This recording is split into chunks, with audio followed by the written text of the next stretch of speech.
Villa Volta. It's a Madhouse, Vekoma. It's good. 1998. Kind of hard really to talk about Madhouse, isn't it? You know, you just swing and the walls go around. Is it one of the better Madhouses I've been on? No.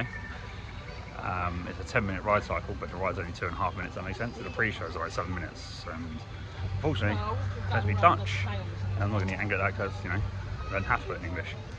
I think it's about like a haunted house kind of style Vekoma Mad House.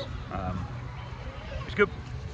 I think the theming is better on Hex, like the actual Madhouse itself. You've got a nice log in the middle, the branch, sorry.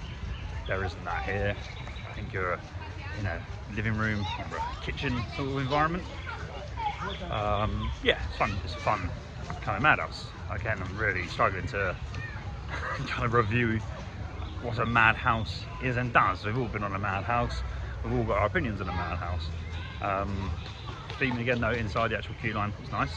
It's good. But yeah, in the Madhouse itself, needs a bit more to it, I think. But yeah, that was Villa Volta at Efteling.